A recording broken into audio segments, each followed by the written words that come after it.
All right. Thank you, everybody, for joining us.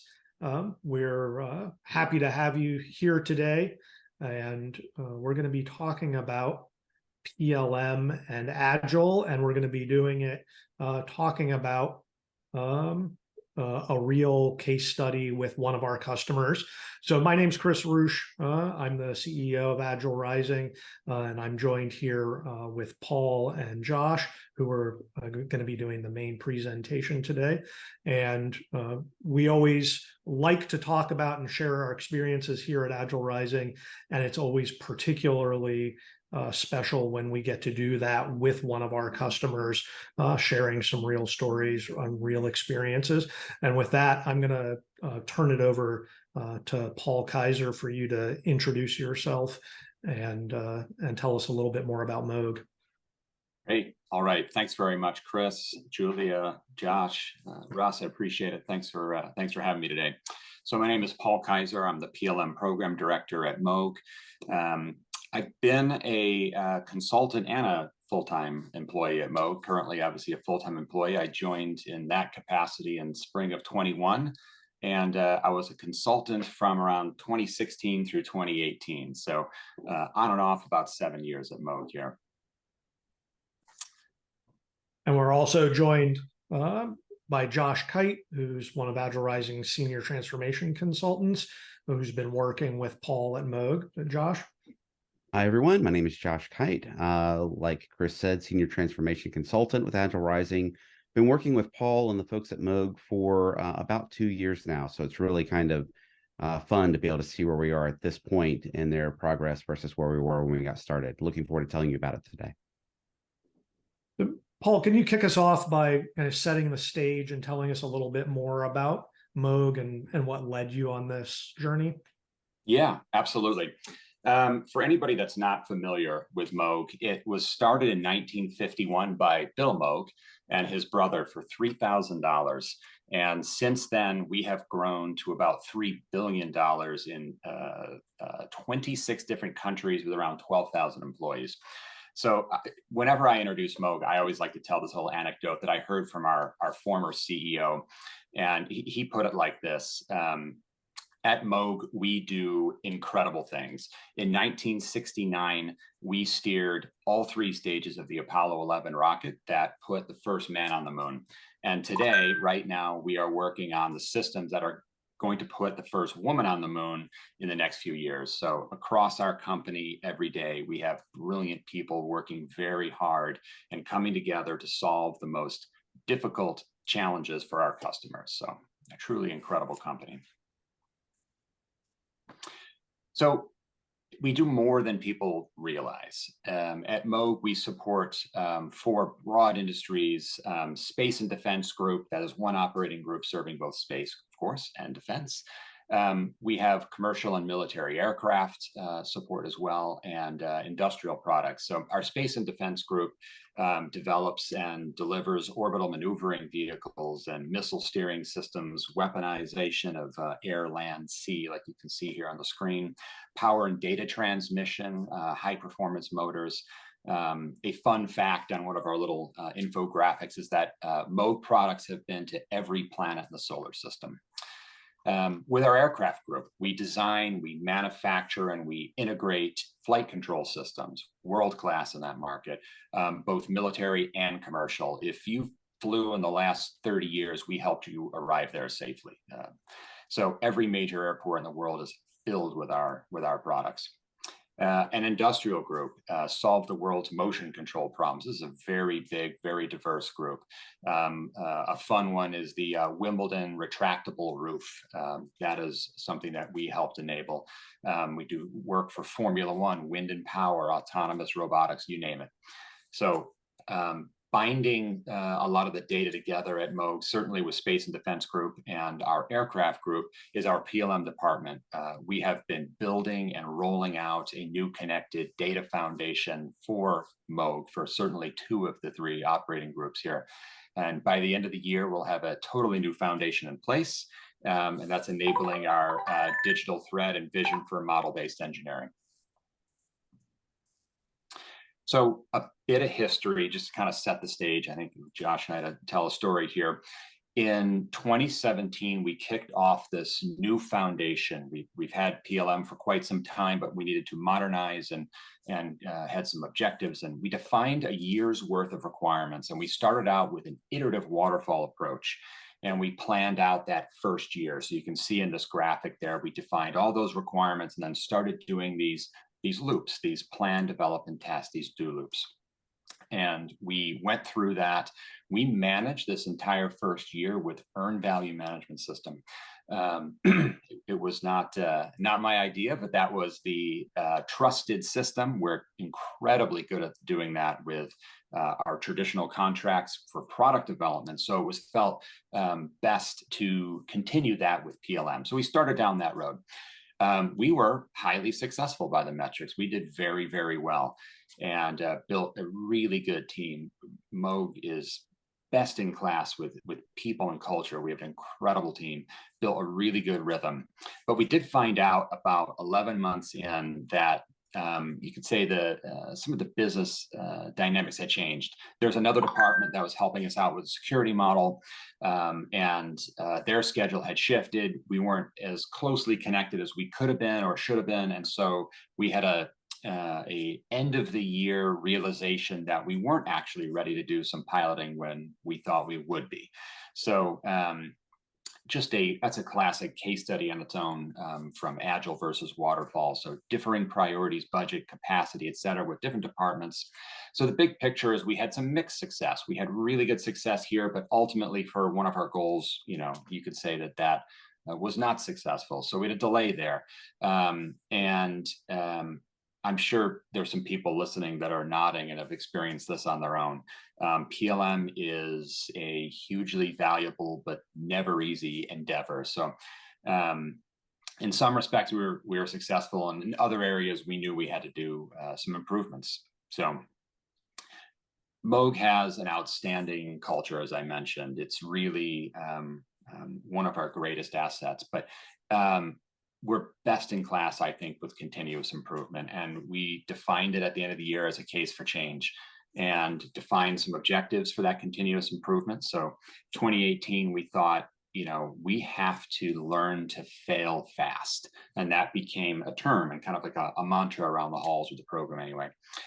We didn't want to wait 12 months for business input, or we wanted that fast feedback. So that was a biggie for us. And then incremental business value delivery. How can we avoid building something for a full year and then deploying it? Because like the case I mentioned a moment ago, if you have, even a slight delay there, now you've got shelfware, it wouldn't be ideal. So you're kind of delaying some valuable insights there. And then we wanted to be scalable, of course, and adaptable. PLM is an evolution and a journey at any company. So we wanted Moog Inc. to benefit from whatever we change to. If we were going to switch our program management paradigm, that's got to benefit Moog Inc., not just this project, and then we end the project and it's done. So, and eventually, a PLM program, when you're developing, it's going to become a sustaining. So we wanted this to be able to continue and live on into sustaining. So, and then number 4, you could easily say, is really number 1 for anything, but it had to be a good fit with our culture. That's something, as you're getting a sense, I keep bringing this up, we take that very seriously. So it had to be a good fit for our corporate objectives and our culture. So SAFE ended up being fit for purpose for us. We looked at various options, and that was really something that would fit and blend wonderfully with these objectives here. So, Josh, I think maybe you'll share some about SAFE for anybody who's not initiated. Sure. So if by chance you're here and this is the first time you've heard people talking about the Scaled Agile Framework, and you're looking at this picture and your response is, wow, that's a lot to take in. Why isn't it simple like all those other Agile frameworks that have just, the single graphic that I can understand? Let me kind of break this down for you a little bit. Kind of walk through some of the challenges that SAFE is trying to address. And you'll also, I think, see that we've been able to use that to help Moog quite a bit. So SAFE is a combination of principles, values, competencies, and practices. And it allows us to start by focusing on the customer and understanding who the customer is, what the customer wants, what they need, and the kinds of value that we can deliver to that customer. We can then take that information and start up at the top of the organization from take an enterprise view and think, what are our strategic themes? What kinds of OKRs and KPIs do we want to achieve?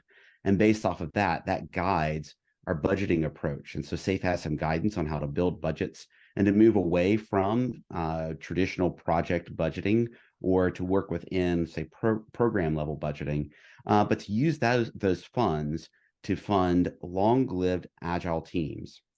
You may be familiar with the concept of an agile team, typically 8 to 10 people, maybe a little bit more, maybe a little bit less, typically using Scrum. So we've got the specific roles of Scrum Master or team coach, as well as a product owner, and working in 2-week sprints, or as SAFE calls them, iterations, where we go through the typical PDCA cycle of planning out the work for the next 2 weeks, meeting on a regular basis, usually daily, wrapping up with the review and the retrospective, and then repeating that cycle. But what SAFE does that's different from a lot of other groups is it's designed to build really, really large, complex solutions that 1 or 2 teams working together can't deliver. And so that is what SAFE calls the Agile Release Train, which is a team of teams. You'll hear us call it an ART. You'll hear us call it a train. It's just a team of teams with its own group of leaders. We got what we call the release train engineer. That's the chief scrum master or the leader who serves the team. And we've got the product management group, as well as some system architects. And it has its own cadence where the 5 to 12 teams on that ART will get together periodically, typically 10 to 12 week cadence. We've adopted a 12-week cadence with Moog, and they plan out the next 10 to 12 week cycle, just like we do at the Scrum level, only up at a higher level. So we have an event that we call PI planning, so planning interval planning, where we plan out that next 12-week cycle. And we have some meetings throughout the PI where people will get together and make sure we're in sync. And we wrap up the PI with its own PI system demo and its own inspect and adapt workshop, which looks a lot like a large retrospective and a demo to wrap up that PI, inform the next one. We try to only make changes at the boundaries if at all possible, and that lets the teams focus and actually deliver work. It keeps them from overloading the work in progress or changing priorities constantly. But we also know that on a standard cadence, we only have to wait another 10 to 12 weeks before we would make a change. So we know that we've got these pivot points built in naturally, and that provides the organization with business agility. So we can make sure that we're constantly aligned with the organizational needs, but we also can change as market demands or business conditions require so that we can continue to serve the customer and provide them with customer delight. So it's just a high level of the framework. And now Paul's going to tell you a little bit about their process in adopting that framework. All right. Thanks, Josh. So continuing the story here, in late 2018, early 2019, Scaled Agile was introduced to the program. And that journey really started and began with education. So it was a training from top to bottom, from the leadership all the way down through everybody on Scaled Agile, and just, education and taking classes. People were reading books, doing research online, but it was essentially one large team just divided by disciplines and skills. So we, moving on through this little curve here, adopted an Agile tool as your DevOps is something that we use today. So that was adopted. And all of those requirements I spoke about before and everything that had been built up in the balance there was imported as one big backlog. So one giant backlog. And then we adopted Scaled Agile's planning intervals. We used to call it program increments from the previous SAFE 5, I believe. So we started beginning to plan out those 12-week chunks that Josh was just explaining there. So 6 sprints.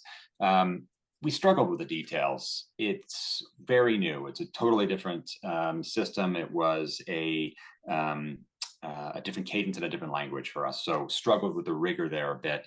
Sometimes 12 weeks became, 14, 16, 18 things. There were slips. So there wasn't, sticking to these 12-week chunks. I'm describing really constant change. So the program had gone through that first year as I described, then we had to adapt as things were different than we expected at the end of that year. And then we started adopting Scaled Agile and people are training. So it really was this constant change condition. We had a brand new RTE, didn't have any seat time. We didn't have a coach at that time, but we had brilliant people, very smart engineers. And when you take just brilliance and people studying something new, you tend to study anything new and you get this picture from training of the mature state, of the end state, and you start to visualize the end state. And when you're at the beginning and it doesn't look like the end, it's really confusing. So you get into, you could maybe say analysis paralysis, but ultimately just any human being anywhere doing this much at once, it's change fatigue. You start slipping dates, you shift priorities, you're constantly trying so hard to do the right things, and you get into some role clarity issues, a little bit of declining morale, that you could say that as frustration, and people not understanding, I'm on this side of the program, but what's that side doing? And how does my contribution connect to the overall big picture? And there were some of these challenges. So in early 2021, as a whole program, took a step back, slowed down, assessed ourselves, and we defined, again, some improvement objectives for just refining and how do we get better here. So some of the objectives were certainly, first and foremost, let's increase team confidence. Let's get rid of some of that ambiguity and let people understand what their contribution is and start to see the big picture, start to see the small picture, what they're working on, how they directly relate, but then how that fits. Improve communications throughout the program and increase predictability. Senior leadership really wanted to see predictability, but we had to solve all of these in order to get any one of them. So fast forward, in 2021, we relaunched the program. And what that means to us, and I think that what it would mean to just about anybody when you're taking this on, is relaunching program culture. So we rebranded this as a relaunch. We talked about it as a relaunch. We talked about it as new. This is exciting and encouraging. We are taking a step towards the future and we're going to be successful. And this is what that's going to look like. So Scaled Agile, after going through it, it really is a cultural implementation. That's what you're putting in, first and foremost. So it's shifting to team directed. That means it's got to be people first. The people have to be supported. They have to be heard. They have to be valued. So consistent with that, for this first, at the time, program increment planning, on our relaunch, we brought 80 people together face-to-face, flew people in, some from around the world, certainly from around the country. We brought in senior leadership. We had a CTO, 2 vice presidents, our business owners were there, and the whole program. And we all spoke. I showed a photo of my son saying, I want my son to work at this world-class company one day, and I want us to be best in class with this and get these new systems out there. So we talked about what this can mean to us and how important it is. And the CTO and the VPs did a brilliant job setting the context, setting how valuable, and letting everybody see that from top to bottom, this is what we're going for, and this is the value that you're organizing around and you're going to deliver to this company. And we brought in a safe transformation coach. This was absolutely key to us. It's why I'm sitting here today. This was very successful. So we looked around the industry. We engaged with SimData, a leader in PLM guidance, and talked to them about other scaled agile companies. And we ultimately land on Agile Rising. So I wanted to attach some expert guidance right to leadership, right to myself and my 2 partners in our PMO. And just have somebody that had walked it and done it and has the experience in the room. So new program leadership moving on here, new structures, top down. We had put in monthly C-suite briefings, biweekly steering committee, steerco, as we say, daily PMO meetings. And we wanted to make sure we was visible and accessible and an open door virtually, because mostly virtual. And then a big differentiator for us was putting in a strategy of the aggregation of marginal gains. That became our new team strategy for improving incrementally across time. We'll talk about that in a few slides. but small changes everywhere, easy changes, things that are simple to do, that are simple to understand, things that are achievable and things that are measurable. And then in time and in aggregate, you get a very large change. So that was something very successful for us. And then team directed decision making as well. So from the bottoms up, we needed clear roles and priorities. We put in a RACI and started just really focusing everybody on exactly how they deliver and what their role is and what they're doing. We talked openly about the famous Steve Jobs quote: hire brilliant people and let them tell you what to do. And then we roadmapped everything. We roadmapped our program, our development roadmaps. But again, that maturity roadmap, as I touched on a moment ago, that was huge for us. Now, Paul just talked about roadmaps, but what do we mean by that, and how is that different from a vision? So the vision is the description of where we want to go, what we want to deliver, typically from a solution perspective, years from now. In the case of Moog, they're looking at really a vision that's about 10 years out, that eventually they want to have a model-based enterprise. And in order to get there from a roadmap perspective, that means they're going to have to have a model-based engineering. And in order to achieve that, they're going to need model-based design, and PLM lays the foundation for all of that. So I just laid out right there a multi-year roadmap for what they want to achieve in terms of a model-based enterprise. Now, we recognize that the technology is going to change. If we were to try to explain all of that right now, it would not make a lot of sense, because over 10 years, a lot of things will be very, very different.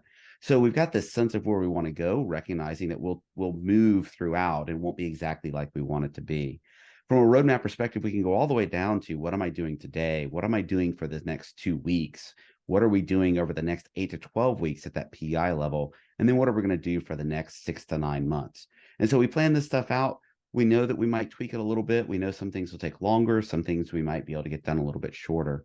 But we can apply this to what we're going to build from a development and technology perspective.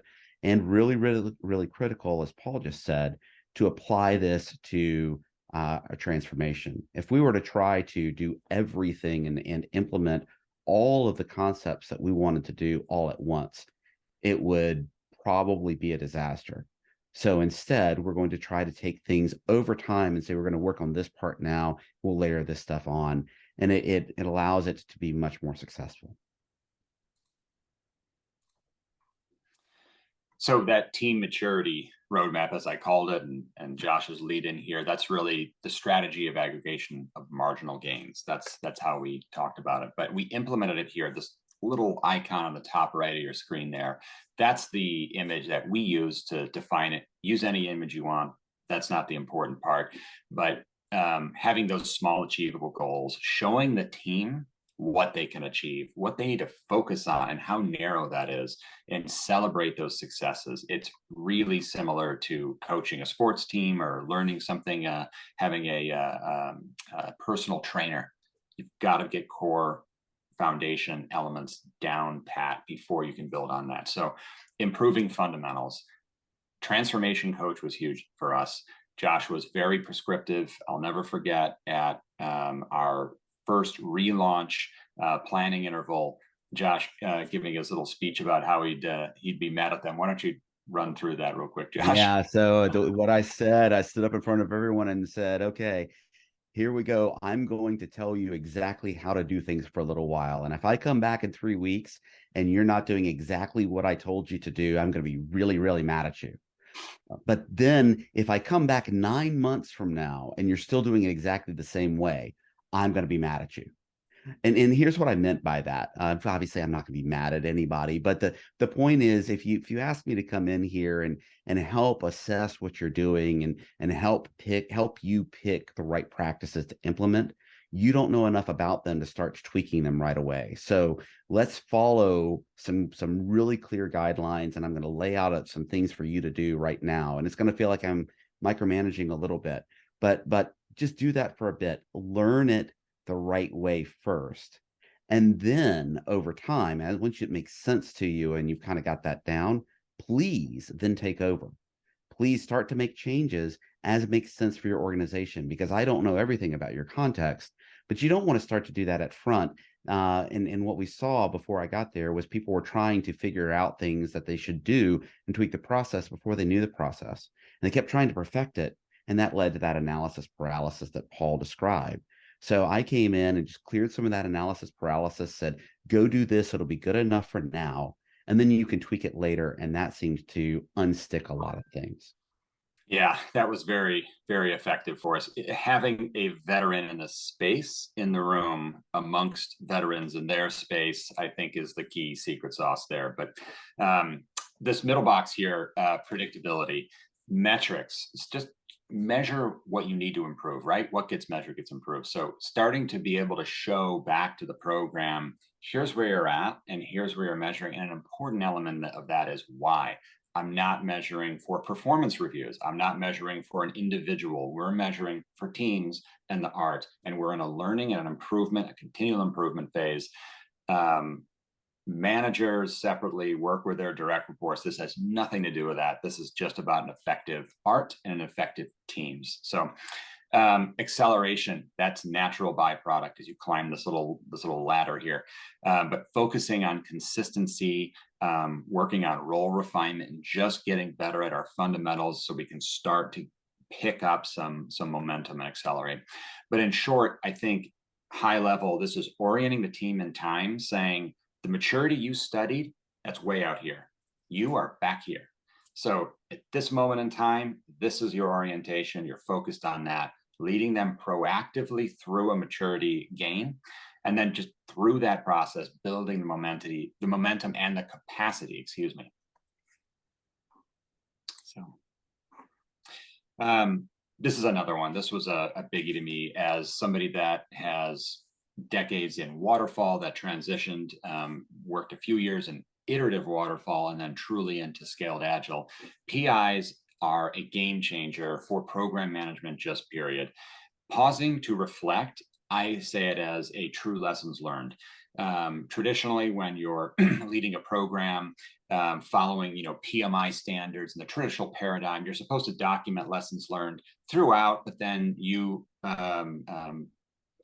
put that all together at the end and deliver it back to your program management office. There's some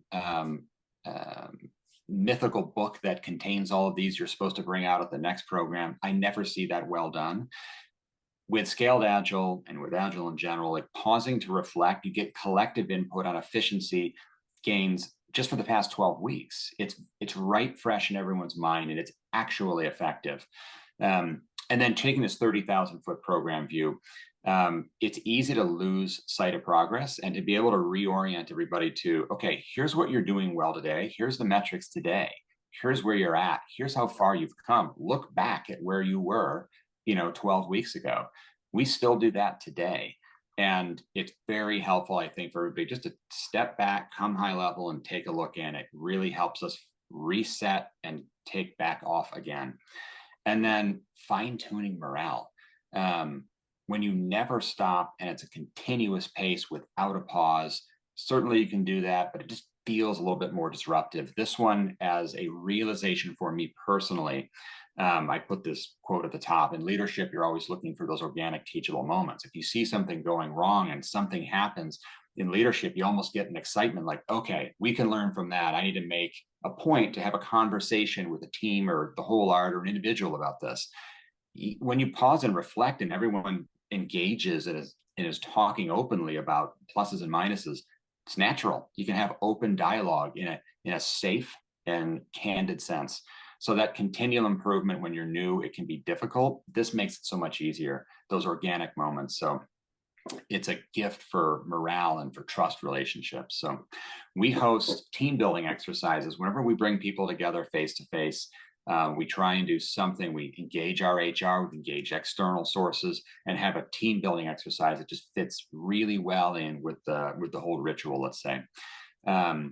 So it's been hugely, hugely successful on many different fronts for us. It's easy to think about that retrospective that happens at the end of the PI and think that we focus on the what went bad, what are we going to improve this time? But really that PI system demo that happens right before the retrospective, is a big chance to celebrate because you're able to show what you've gotten done in the last 12 weeks. And it's easy to forget in the day to day, I'm throwing one more bit of code out there, I'm getting one more configuration done. When you step back and look at what you and all of your teammates have gotten done, that's really, really big, especially when you have the stakeholders or your customers in there who can look at what you've done. It's really kind of exciting. And the retrospectives oftentimes, that Inspecting App workshop oftentimes has a huge list of goods, shout outs and yell, celebrations of thank you so-and-so for getting this done. Look at the improvements we've made. It's a great thing. And then when you get into the PI planning event itself, it's not just about planning the work. The creative problem solving that takes place is immense. It's very exciting, a little chaotic if you've not been to one, but it's very exciting to see people when we're face to face, kind of running around the room, grabbing somebody, standing at a whiteboard, having a deep conversation and going, okay, we've got this. But it's also really neat, and credit to Paul for leading this, the rest of the leaders at Moog. They've also invested heavily in trying to have roughly half of the PI planning events face to face. And so this not only gives that excitement, but it also has built that social capital that has made remote working very, very successful. Yeah. That chance to get to know somebody face to face, to read their body language as you hear their tone of voice. And so next time that you're in a meeting with them and you hear somebody, whether they're being serious or whether they're being a bit of a jerk, but you understand that now and less likely to misread them. It lets us give each other more grace throughout that time when we're not face to face. We're able to be more successful as we work together and collaborate. Really, really powerful, very, very successful. And all of that explains why some of these safe customer case studies have been so true and why they've been so successful. SAFE has said by the book, right, that they found, their research has indicated 30% happier, more motivated employees. And while we've not necessarily backed that with data, what I've seen and observed shows that people seem to be much happier than they were when I got there. Productivity has definitely improved. So it's really kind of good to be able to see that, yes, the hypothesis that this is going to improve things is coming true. One interesting aspect here, this is all about, the agile value of individuals and interactions over processes and tools. Functional hierarchies, who reports to who, your manager is really, really important. It may feel like a process and tool thing, but a lot of times we've built a good relationship with somebody, or even if not, we kind of know how to manage our manager, right? So coming in and having this idea that we have to get HR involved and restructure the organization if we're going to adopt SAFE can feel very threatening. We didn't do that at all here. I don't think HR was involved at all, at least not at first, as we were kicking this off, because all we were doing was overlaying the SAFE way of working on top of the existing functional hierarchy. So functional managers still existed. Those folks are responsible for HR functions, for performance reviews, and for helping to guide other people in their career progression. And we even kept kept titles. So if you're a specialist yesterday, you're still a specialist today, specialist 4, because that's important, or you're a project manager 2, that's okay. We don't touch any of that to be able to get started. But we did introduce some project roles that we brought in from SAFE, but we also had a little fun with them, right, Paul? Yeah, absolutely. What are FOs and SOs? That's something you might ask now. We have a feature owner, which is synonymous with a product manager in Scaled Agile. And we have a story owner, which is synonymous with a product owner in Scaled Agile. So product as a term for a world-class product development company was confusing, and largely we're a group of engineers, and so that just became a sticking point, and we struggled with it. And we got some really good coaching from Josh to make it your own, and we came up with this new term. So now it's feature owner and story owner, which we have shortened to FO and SO.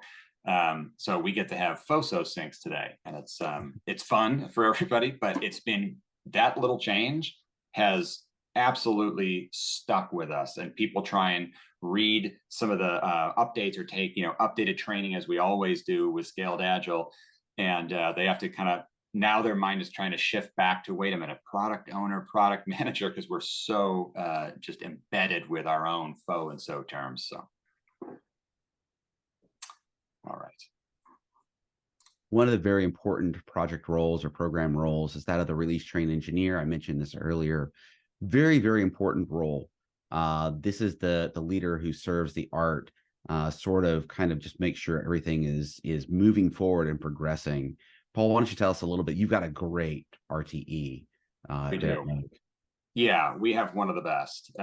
We are absolutely just blessed to have somebody absolutely fantastic here. But RTE is the key role, and I think of it as probably the role. So the advocacy here at the bottom of the screen very clearly is choose wisely. It's not a selection of convenience. So this assumes, of course, that you're starting up new and you need to select a new RTE. This is not one of convenience. It's deliberate. You may have to advocate for the right person. Very likely the right person you need to pick is busy and booked, and somebody wants that person, he or she, supporting their program. So as we say, it's not Sally is available and you just go get that person. So Sally, this mythical Sally, might be amazing at waterfall, might not be amazing as an RTE. And so to ensure that it's the best fit for that person and the best fit for your program, for your art, consider these notional percentages we put up there just to illustrate the point. 30% and 35% are people focused. So it's not what engineering departments typically key in on for resumes, whether that's an internal or external review of a resume. It's often best to promote from within here if you can. But think about that, the people smarts and the coaching and mentoring mindset. You just want to be very deliberate is the best way I can put this, and choose wisely with your RTE. I'll point out too, in case you're not familiar with SAFe, when we say the release train engineer here, we don't mean engineer as in like a release engineer or a senior engineer. We're using the North American, or actually the distinctly United States term, as engineer is the one who drives the train. So it's that sort of person who's keeping things on track, making sure we're moving in the right direction at the right speed. This person is really, really important, because you may bring someone like me in and think of me as a transforming coach. My responsibility is to help you identify your big changes and then to help make those happen. But people like me also, if you keep me around, it might be a little exhausting because we've got all these big changes. We may bring in more changes. And so while we can bring in that outside perspective and help you get out of the analysis paralysis, ultimately, what we want is for me to work myself out of a job and either go help launch another train or move into higher roles and higher advisement in the organization, or eventually to bring our engagement to a happy ending. But someone needs to stay behind. Someone needs to continue that change, leading that change. And the RTE is that person. So I think of them as the sustaining coach. They're responsible for the evolutionary change and helping everyone to figure out what they should do in the future. And they do this by starting to learn those underlying principles and values that the framework has embedded, and to make sure the changes we are making are in line and keeping with those. This is a person who's here for a very long time, and so they're core to both delivery and to improvement. And an important thing for them to grasp, and I think Moog has found this, is to make these changes at a sustainable pace, because there is definitely a reality of transformation fatigue. We can exhaust people with a lot of change, especially lots of big change. So trying to get just enough up front and then to progress down that maturity roadmap at a sustainable pace. Very, very important for your people. Now, SAFe is a framework. It is not a methodology. And what I mean by that is it is not as predictive or not as prescriptive as a lot of people may feel. It will give you some general guidance, but it's also huge. So we viewed this as a giant toolbox. We didn't try to implement everything, nor is our goal to implement everything. There is no picture anywhere where we have a view of this with little check marks and X's on it saying, congratulations, you have adopted 75% of the framework. That's not the goal. The goal is to find the components here that serve the program. So what we have found valuable where Scrum and those 2-week sprints or iterations that I talked about earlier. PI planning, that getting together every 12 weeks to plan out what we're going to do over the next 12 weeks and collaborate and creatively solve problems to make that happen. Visualizing all the work. So no hidden work. All the work that everybody's working on goes up on a Kanban board. You can see a Kanban board here. And as long as everyone has the same need to know, we're not talking about showing stuff that maybe is security related that we shouldn't know, but as long as everyone's in the same realm of knowledge, radical transparency, no hidden backlogs. This next one's really, really important. Force rank prioritization. We made the priorities crystal clear. All right, Paul, pop quiz. When I said force rank prioritization, how many ones are there in a force ranked backlog? 1, 1. 1, 1. How many 2s are there in a force ranked backlog? A single 2. And in 1.1s? 0. 1.As? 0. All right, you passed. Okay. Thank you. Good. It seems easy here, right? When we talk about it in a vacuum, getting there was really, really hard. It's true. And we even had a time, if I recall correctly, Paul, where someone said, this is definitely number 1, but then they also said, but I really want you to do this other thing first. and so it took a while to really get used to it. At one PI planning event, we stopped all work and made the leaders stand up in front of the room, in front of the projector, and finally agree on the ranked order. But you could see the tension leaving the room as that happened, and people went, okay, I'll do this first. I know what I need to do. I'm going to put that off until the next PI.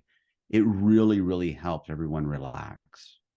We also document our work in features and user stories, features being the size things that are designed to fit roughly in a PI, and stories fit roughly in a 2-week sprint, typically 1-ish to 3-ish days. And the retrospectives have been really, really valuable. So our starting advice is pick the things that you find useful out of the framework, get started with those, get moving forward, and then base your changes on core principles. Right. So some of our next steps here moving forward. Josh continues to mentor our RTE. Now we're at a very good stage of maturity. So I think, as he mentioned earlier, kind of works himself out of a job here. The job today is, I always call it a red phone, those edge cases. It's a safety net. If the RTE runs into something challenging that, she thinks, gosh, that's a very unique condition, Josh is there to be able to help us out of that and kind of work through it. And then targeted training to our team where needed. That's something we'll always do, continual training and education. Our RTE is certified to provide some of the training, and some of the other training that she's working on or hasn't done yet, we get assistance from Josh. So we've got that red phone to help us out with that as well. But continual education, I'm sure, like all of the listeners, we all recognize that as hugely valuable. The lessons learned, best practices in Scaled Agile, we want to really share that out with the rest of the company. So a core value at Moog is we're all in this together. Moog invested in Scaled Agile, and we want to distribute that value everywhere we can. So we're very dedicated to that. And then continual improvements in general, just completing a new foundational rollout here at the end of the calendar year. We're very excited about that.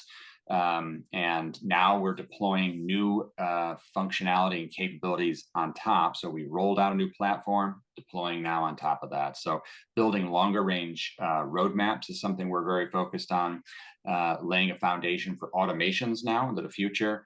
And we really just have our sights set on that future road mapping. So, all right.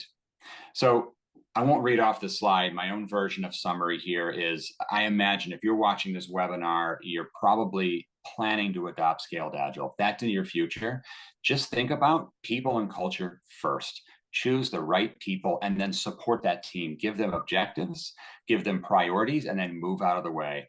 The first Agile manifesto principle was individuals and interactions over processes and tools. You saw Josh talk about that one a few slides ago. That is first for a reason. At Moog, we say trust is a must, and that is very important. So people and culture first is what I would be focused on as a program manager starting off on a new journey with Scaled Agile. And then kickstart your team with a transformation coach. Honestly, that worked extremely well for us. That's why I'm here today again. I will share what worked well for us. So shortcut that learning curve. Get an expert in there to guide your new way of working, your new way of thinking, your new processes. It is much faster just to accelerate out from zero out. So roadmap your team's maturity. We talked about that today, not just the program. That's the stuff that's obvious. But the aggregation of marginal gains was massive for us. Create a chain of successes, build momentum, and then celebrate and recognize all of your successes incrementally at each planning, boundary. And then increase your scope as your team matures, increase the scale, bring more value to your company, as I mentioned in our next steps. And above all else, always just keep improving and foster that continual improvement mindset at your company and at your program. All right. I'd really like to thank both Paul and Josh for sharing your experiences. And I think, for me, the takeaway is really your focus on the outcomes and the improvements. And I think watching the interaction of you and Josh, right, the leader executive with the transformation coach, really highlights what Agile coaching is, right? I think so often we hear about Agile coaching and it's just focused on the mechanics of team level Scrum and ceremonies, right? And the things that are transformative is that mindset. It's the culture. It's being focused on improving. So thank you very much for sharing your experiences. We do have a couple minutes left here. If there are any questions that the audience has, you can put those into the Q&A. I saw there was kind of one about the history of Moog that we handled asynchronously during the talk. Do we have any other questions for Paul or Josh?